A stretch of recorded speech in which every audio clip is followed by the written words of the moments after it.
할렐루야 찬양대의 귀한 찬양을 감사합니다. 오늘 음악에는 특별한 지식이 없지만 오늘 찬양을 들으면서 고요한 중에 십자가 앞에 묵상하는 한 소녀가 이렇게 떠올랐거든요. 우리 할렐루야 찬양대원들이 진실한 고백을 담아 왜 날 사랑하나 라고 하는 물음이 우리에게 응답처럼 오실 수 있게 되기를 축복하겠습니다. 우리를 위해 이 땅에 오시고 이제 갈보리 십자가의 길을 걸어가셨던 우리 주님을 바라보는 이 시간에 우리를 사랑하셔서 오신 예수님을 더욱더 품고 묵상하는 믿음의 시간 되시기를 축복합니다. 네, 담임 목사님께서는 오늘 3일차 걷는 기도 순례의 길을 지나고 계십니다. 삼척의 추암 촛대 바위를 시작으로요. 지금 저희들이 아침 6시에 오늘 또 순례길 진행하고 계시고요. 현재 죽변에서 해안가를 따라서 이제 내려가시는 일정입니다. 일정을 보니까 오늘 새벽에 우리 서승원 전도사님이 현역 해병대원들이 걷는 걸음을 걷고 있다라고 하는 이야기를 할 정도로 사실 강행군이지 않을까 싶습니다. 담임 목사님의 영육간의 강건함을 위해 기도해 주시고, 특별히 이따가 설교를 마치고 저희들 함께 그 세 가지 기도 제목, 또 우리의 기도 제목을 함께 합심으로 좀 기도하는 시간을 가지려고 합니다. 무엇보다도 걸음걸음마다 기도가 올라갈 때 하나님이 그 기도를 들어주시고 응답의 복을 우리 모두가 함께 누릴 수 있게 되기를 바랍니다. 비록 저희들은 앉아서 이렇게 예배를 드리고 있지만 오늘 정릉을 오고 다니실 때 동일한 걸음걸음마다 함께 기도하는 우리 모두가 될 수 있기를 축복합니다. 또한 아울러 요한계시록 강해 중에 있고요. 어느 정도 이제 말미를 향해 가고 있는데요. 오늘은 담임 목사님 기도 주간이시기도 하고 또 걷는 기도 일정이기에 오늘 제가 잠시 요한계시록이 아닌 다른 말씀을 나눌 때 동일한 은혜가 있게 되시기를 바랍니다. 자주 있는 일은 아닌데요. 왜냐하면 비행기를 탈 기회가 많이 없어서 그렇습니다. 그런데 이렇게 비행기를 이제 타게 되니까 무엇을 좀 느꼈냐면 생각보다 높이 올라가더라. 그리고 때로는 이제 좀 무섭기도 하더라. 이런 것들을 좀 느낄 때가 있었습니다. 제가 중랑 지방에서 우리 이제 성북 지방인데요. 중랑구에서 첫 이제 담임 전도사로 이제 개척교회 목회를 시작을 하면서 이제 목사 안수를 받게 됐는데 그 중랑 지방에서 첫 목회를 하면서 하나님의 은혜로 말미암아 성지 순례를 같이 갈 기회도 있었고 또 필리핀 선교 여행 갈 기회도 있었습니다. 이제 그러면서 비행기를 좀 타게 됐다는 말씀입니다. 그런데 탈 때마다 조금 이렇게 난기류 같은 걸 좀 만난 적이 있어요. 그래서 보기에는 굉장히 이제 건장하고 뭐 그래 보이지만 또 이렇게 약한 구석도 있습니다. 그래서 올라가 보니까 이게 막 흔들리고 이러면 제가 놀이기구 같은 거 타면 바이킹 안 타거든요. 그러니까 그게 좀 이렇게 무섭고 좀 힘들 때가 있었습니다. 한 번은 착륙할 때가 이륙할 때 착륙할 때가 이제 가장 위험하다고 하고 또 우리 얼마 전에도 그런 사건 사고들이 있기 때문에 염려가 있습니다. 그런데 이제 착륙하려고 하는데 맞바람을 만나서 굉장히 이제 비행기가 좀 흔들렸던 상황이에요. 그래서 한 번에 내리지 못하고 이제 이륙을 한 경험이 제가 성지순례 때 한 번 있었습니다. 아닌 척했었고 제가 그 성지순례 기간 동안 그때는 이제 20대였기 때문에 뭐 지금도 젊지만 훨씬 더 젊었고 우리 어른 목사님들 이제 가방 못지 하면서 이렇게 다녔는데 그때 젊잖아요. 젊으니까 막 제가 막 소리를 지를 수 없고 애써 태어난 척 책도 보고 신문도 보고 뭐 이렇게 했지만 제 마음에 불안함, 불편함이 참 컸었습니다. 그리고 나서는 이제 다행히 잘 착륙을 하게 되었습니다.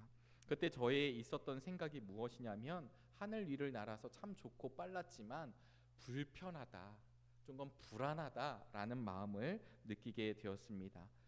딱 착륙했었을 때 사람들이 박수도 치고 그다음 여기저기서 휴 안도의 한숨도 내쉬고 저마다 표현은 안 했지만 다들 좀 불안해했던 모양이었습니다. 제가 그것을 보면서 하늘은 잠시 올라갈 수는 있지만 내가 있을 곳은 아니다 라고 하는 것을 깨닫게 되었습니다. 하늘에 올라가면 내려오는 것밖에 없었다라고 하는 것이죠. 이런 경험도 20대니까 옛날이었습니다. 저희 아이들이 이제 초등학교 6학년, 4학년, 7살이니까 우리 어린이 시기를 잘 보내는 가운데 있습니다. 그래서 가족들이 함께 이렇게 바퀴 달린 루지를 탈 기회가 있었는데요. 잠깐 사진을 좀 보실까요? 네, 이런 겁니다. 지금 저 큰애와 작은애가 서로 경주하면서 신나게 웃으면서 지금 막 내려오는 사진입니다. 다음 사진을 보실까요?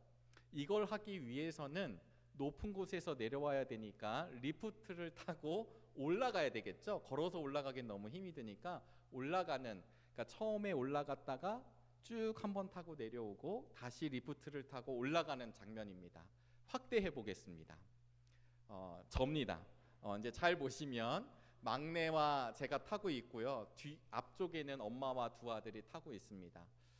특징이 뭐냐면요, 제가 지금 뭐 루지 이런 거를 탔다는 자랑이 아니라 막내는 웃고 있고요, 두 손을 놓고 있습니다. 저는요, 네, 긴장된 얼굴과 그 다음에 나라 잃은 표정을 지으며 꼭 붙잡고 있는 장면입니다. 제가 저걸 타자고 했을 때 아이들은 별로 감흥이 없었는데 저 리프트를 타고 올라갈 때 마지막 구간에 이렇게 좀 높이 이렇게 경사가 지게 올라가더라고요. 별거 아니라고 생각했는데 올라가다 보니까 처음에 올라갈 때는 저지경은 아니었는데 내려갔다 다시 타니까 좀 제 안에 두려운 마음이 있었습니다. 빨리 사진을 내리겠습니다. 이만큼 제가 이제 비행기 이야기를 하였고 좀 높은 곳에 올라간 것이 편안하지 않다, 이런 이야기를 말씀드린 거예요. 신혼여행 때 저희가 이제 필리핀을 가게 됐는데 그때 처음 스노클링이라는 것을 해보았습니다.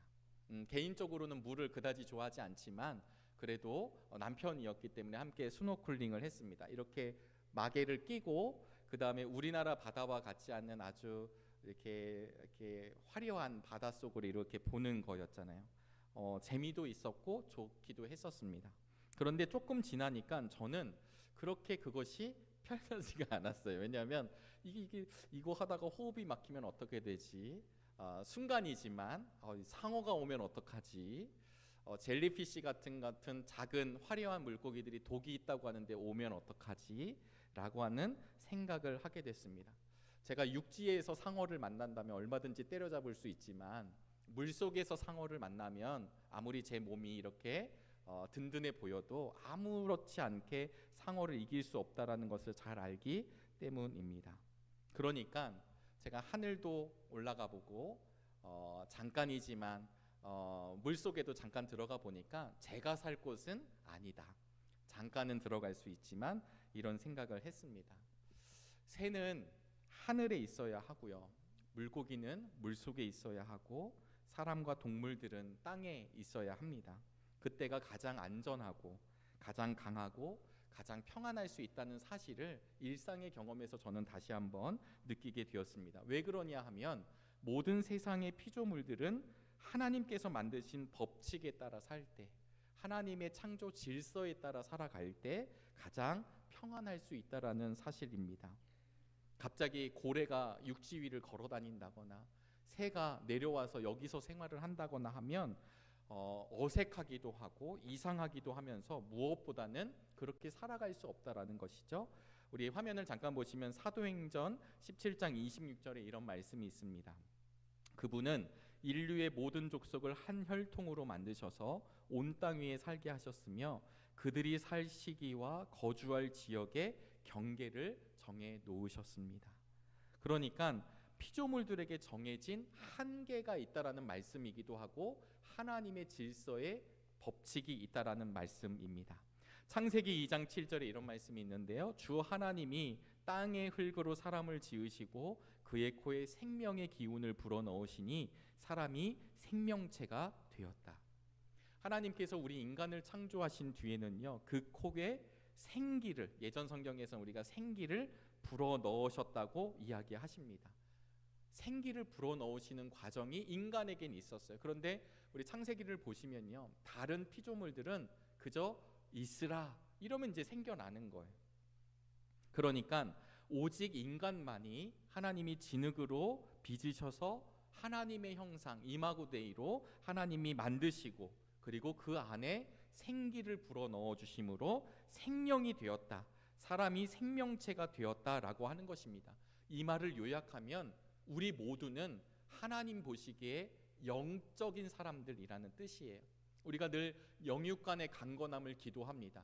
육신의 강건함을 위해 기도하는 것이 아니라 하나님 우리의 몸과 마음과 영혼을 하나님 강건케 하여 주시옵소서 이렇게 기도하는 이유는 우리가 영적인 사람이라고 하는 뜻입니다. 다시 말하면 인간은 땅을 밟고 사는 존재이긴 하지만 땅을 밟고 사는 다른 모든 생물들과 또 다른 특성을 가진 생명체, 생명의 존재, 즉 이 이야기는요 죽지 않는 존재라는 뜻입니다. 여러분 이 사실이 오늘 우리의 예배 가운데 다시 한번 믿어지게 되시기를 주의 이름으로 축복합니다. AI 시대를 살아가요. 저도 컴퓨터를 잘 다루는 것은 아니지만 그런데 요즘에 어떤 기사를 봤냐면요 나중에 이제 지금 여러분 시간이 지나면 지날수록 우리 인류가 AI에 점점 의존하는 것 아닌가, 감정의 부분, 관계의 부분에 있어서 많이 후퇴하지 않을까 하는 염려가 있게 됩니다.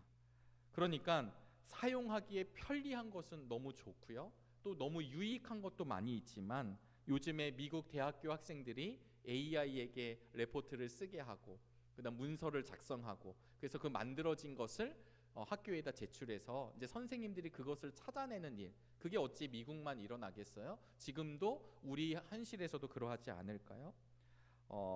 그러다가 나중에는 점점 이 AI에게 이제 의존하게 되고 AI와 대화하고 AI와 사랑하고 AI와 그러니까 사람과는 상관없이 그 존재와 함께 한다는 거죠. 제가 이 말씀을 드리는 이유는 사실 영혼을 가지고 있는 사람은 AI가 영혼을 가지고 있는 것이 아니라 바로 저와 여러분들 살을 맞대고 있는 우리 모두가 하나님의 창조물이라는 것, 영적인 동물이라는 것을 성경은 우리에게 말씀하십니다. 지난주에 우리 조한웅 조혜경 권사님의 아버님 되시는 조순종 성도님의 장례로 모셨습니다. 아마 유가족들이 가장 힘든 시간, 우리 조 권사님네 가족뿐만 아니라 장례를 경험한 가족들은요 입관하실 때 참 어려워하세요. 왜냐하면 육신의 모습을 마지막으로 보고 이제 덮는 거잖아요. 이제 하나님 나라에 가서 우리가 만나게 되는 거잖아요. 저에게는 목사가 되기 전까지는 저희 할아버지 할머니, 그러니까 저희 할머니 할아버지 이제 친척 혹은 이렇게만 장례를 치르게 되었는데 목사가 되어서 우리 코로나 시대 이전에는 입관을 할 때도 목사님들이 꼭 집례를 하시기도 했고 그리고 조금 그것이 축약이 돼서 입관을 다 마치면 이제 얼굴과 마지막 모습을 이렇게 고인을 남겨두신 채 가족들과 우리 목사님들이 들어가셔서 마지막으로 가족들 인사하고 기도하고 이런 시간이 있었어요. 제가 처음으로 목사가 되어서 첫 장례 담임 목사님이 가시지 못해서 부목사였지만 입관 예배를 했었을 때의 경험이 지금도 생생합니다. 제 가족이 아닌 처음으로 목사로 만난 고인이죠. 시신이죠. 그런데 묘한 기분이 들었습니다. 한 권사님이셨는데요.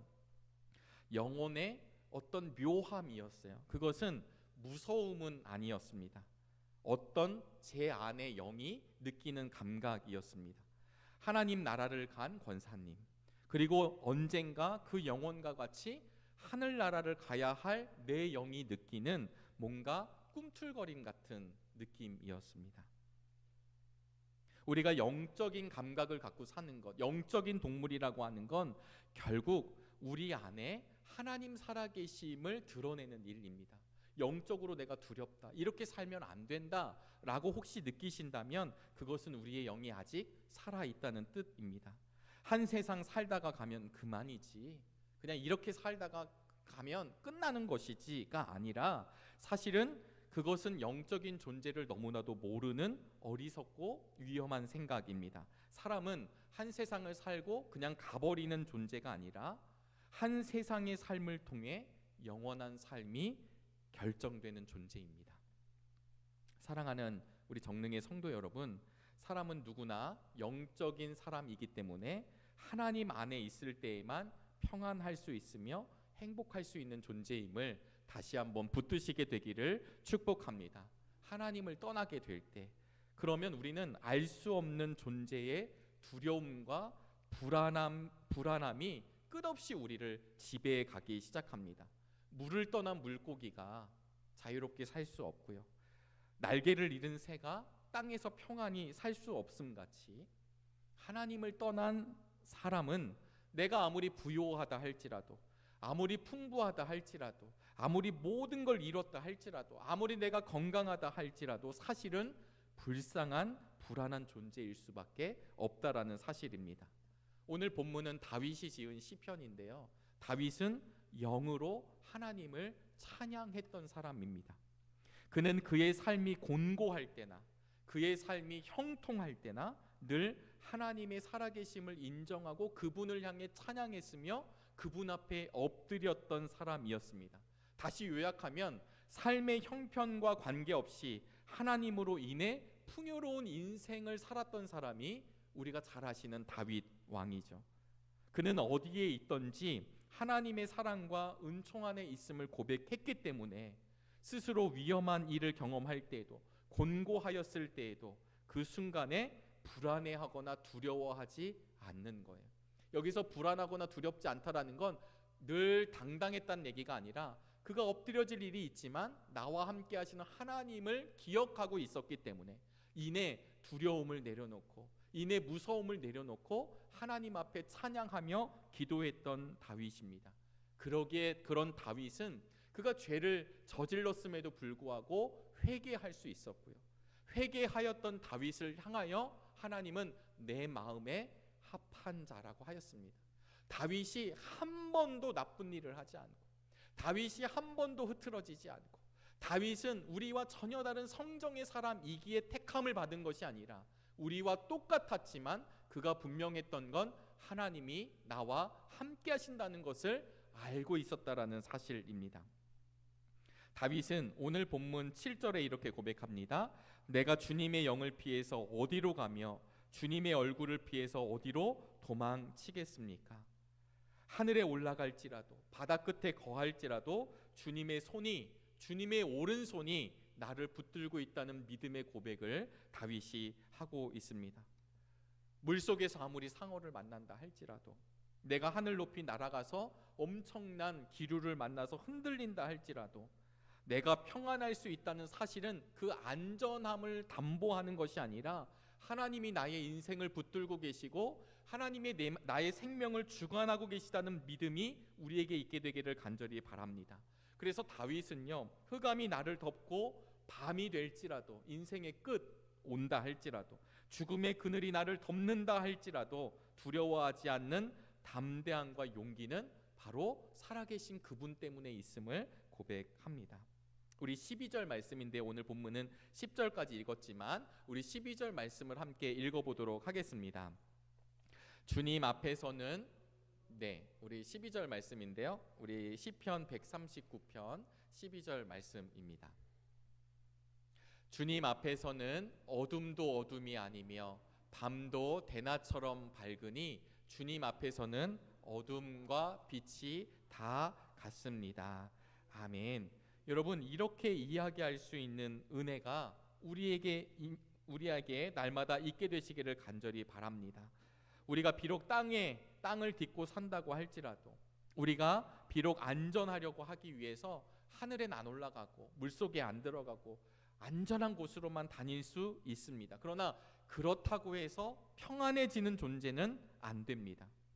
비행기를 타고 있지 않고 물속에 들어가 있지 않더라도 오히려 그것보다 더 집요하고 깊은 두려움과 불안함이 우리의 마음 한구석에서 늘 꿈틀꿈틀 거릴 때가 있습니다. 돈이 우리의 삶을 보장하지 못한다는 것, 건강과 실력이라는 것이 아무리 있다 할지라도 흑암이 나를 누르는 순간, 나에게 밤이 찾아오는 그 순간에 그 돈과 실력과 내가 이뤄놓은 성과가 아무것도 해줄 수 없다는 사실을 우리는 알고 있습니다. 여러분, 인생의 끝이 올 때 여러분을 숨겨주며 건져낼 수 있는 것이 무엇이라고 생각하십니까? 여러분이 그토록 소중하게 여기는 것들, 우리 인간들이 이것이 대단하다라고 여기는 것들, 그게 사람이든 업적이든 자랑이든 그것을 정말로 지키는 것은 사실은 그런 것들이 아니라 지금도 나를 인도하고 지켜주시고 붙들고 계시는 그분의 오른손입니다. 우리 10절 말씀을 함께 고백하도록 하겠습니다. 10절 말씀입니다. 거기에서도 주님의 손이 나를 인도하여 주시고 주님의 오른손이 나를 힘있게 붙들어 주십니다. 아멘. 다윗이 하나님 때문에 느낀 그 평안함입니다. 다윗의 믿음의 힘, 다윗의 믿음의 능력은 자신의 의지가 아니라 나와 함께 하시는 하나님을 붙들었기 때문입니다. 사랑하는 우리 정릉의 교우들의 믿음의 실력이 이렇게 있게 되시기를 주의 이름으로 소망합니다. 그리고 오늘 이렇게 시편 말씀을 통해 우리가 함께 나누는 이유는 하나님이 붙잡아 주시는 그 힘으로 세상에서 믿는 자의 능력으로 살아가는 하나님의 음성을 다시 한번 꼭 붙잡으시기를 바랍니다. 여러분들은 다윗의 시대, 다윗의 어려움을 잘 알고 있을 것입니다. 다윗의 파란만장한 인생, 평생을 도망자로 살아야 했었고요. 또 왕으로 너는 세움을 받는다라고 알았지만 한 번에 된 것이 아니라 또 여러 시간이 진행됩니다. 왕이 되어서도 평안하지 않았었고요. 심지어 아들의 압살롬의 반역도 마주해야 했었습니다. 만약에 그런 다윗의 삶을 보면 이게 참 편안했을까라고 느낄 정도입니다. 그렇다면 오늘 이 시대를 살아가고 있는 우리 정릉의 성도님들의 평생은 어떠십니까? 다윗에 비해서 여러분의 인생은 평안하고 안전하십니까? 여러분은 여러분이 가진 것들 가운데 완전하게 보장된 것을 분명하게 하고 계십니까? 지금도 뉴스를 틀면요, 우리 시대 인근 각처에서 여러 가지 어려운 소식이 들려옵니다. 우리나라가 산불로 인해서 큰 어려움을 경험하고 있습니다. 다른 나라는 지진을 경험합니다. 전쟁 때문에 끊이지 않는 신음소리가 들려옵니다.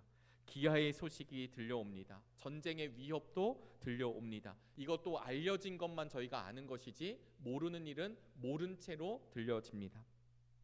사회적으로 자녀들의 학교든 직장이든 아무것도 안심할 수 없는 불안한 사회도 계속되고 있습니다.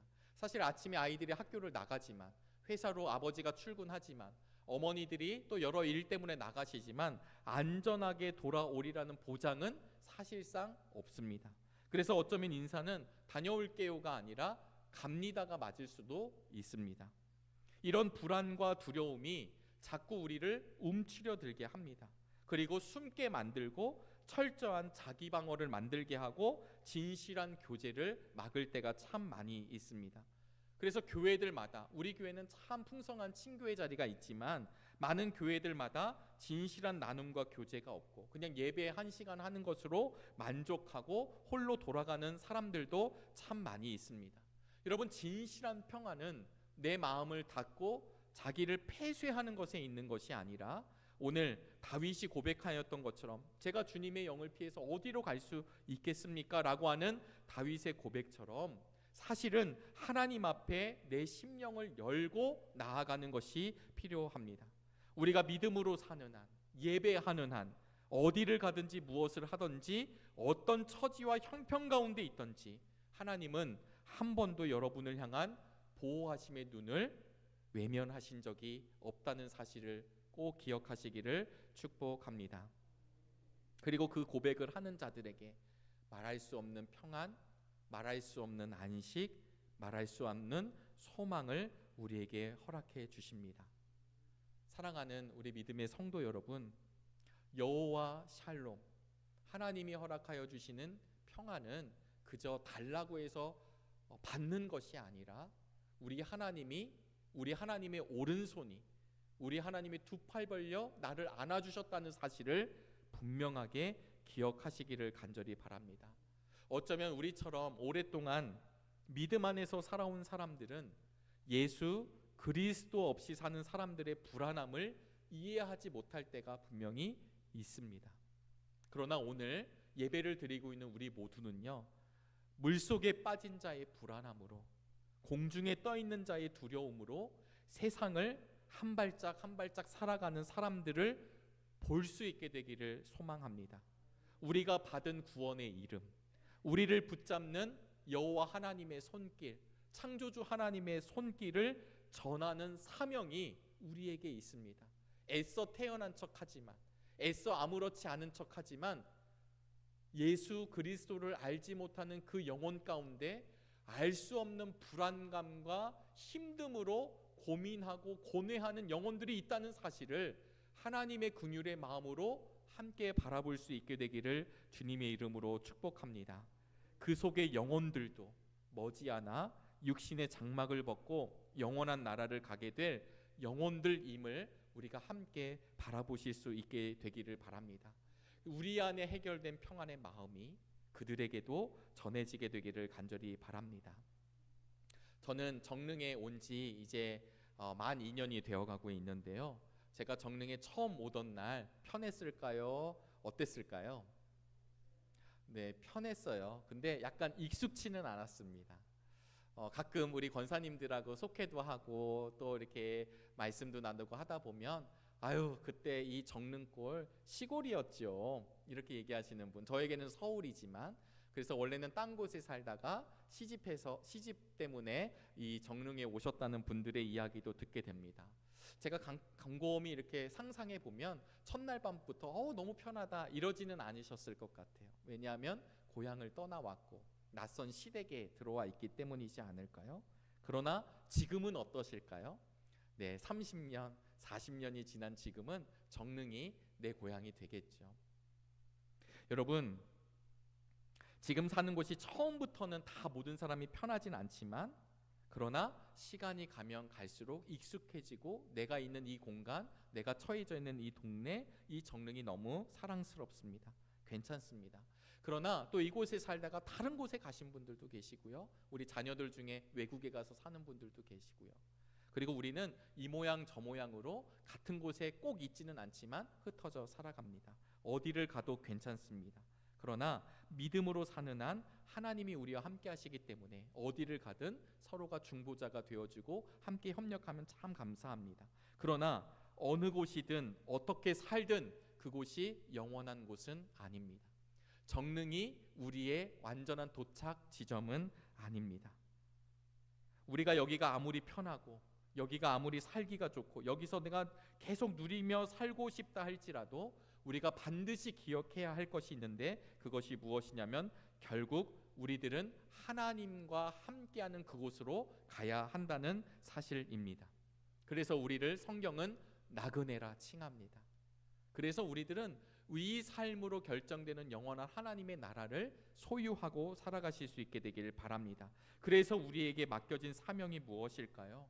바로 우리 인생, 우리의 삶을 붙들고 계시는 하나님의 오른손을 경험한 믿음의 성도들이 그것을 전혀 알지 못하는 사람에게 그 창조주의 은혜를 전하는 것입니다.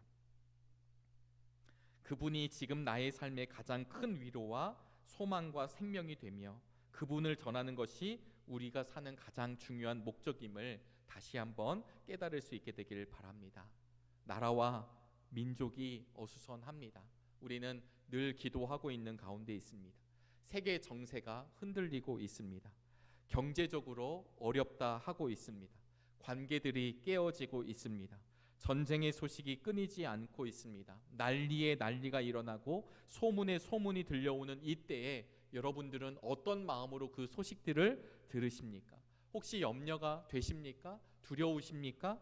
그러나 중요한 사실은 인간의 역사 가운데 단 한시도 진정한 평화를 누린 적 없었으며 괜찮았던 적도 없었습니다. 불과 몇십 년 전에 이 땅은 전쟁으로 황폐했었고 불과 몇십 년 전에 우리는 한 나라의 종속이 되었던 사람들이고 불과 몇백 년 전에는 기근에 허덕이고 풍요로움을 누리지 못했던 민족이기도 했습니다. 그럼에도 이 땅을 사랑하시는 주님께서는 그 크신 오른손으로 꼭 붙잡고 계십니다. 이 세상 피조물들을 사랑하시는 주님께서는 지금도 하셔서 이 난리통에서도 하나님의 평화가 무엇인지를 드러내십니다. 참 믿음을 소유한 사람들이 이 땅이 아닌 하나님의 나라가 어떤 곳인지를 지금도 드러내게 하시고 증명케 하십니다. 모두가 포기하고 돌아서는 그때에도 주님의 사람들은 주님의 사랑하심으로 포기하지 않고 나아가고 있습니다. 그 사명이, 그리고 그 길을 걷는 이들이 바로 우리 모두가 되시기를 소망합니다. 또다시 오늘 수요 예배를 드리고 남은 한 주간을 살아갑니다. 어디를 가든 무엇을 하든 하나님이 여러분과 함께 하심을 잊지 않으시기를 바라겠습니다. 두려움과 불안함 없이 오른손이 나를 붙잡고 계시다는 사실에 담대하시기를 바랍니다. 바다 끝에 거한다 할지라도, 흑암의 세력이 우리를 덮는다 할지라도 우리 주님께서는 해와 같이 우리들의 삶을 빛나게 하실 것입니다. 구원받은 하나님의 백성의 담대하고 능력 있는 삶으로 오늘도 굴복하는 자들이 아니라 오늘도 하나님의 말씀을 붙잡고 전진하는 자들이 되시기를 주의 이름으로 축원합니다. 우리 이 시간에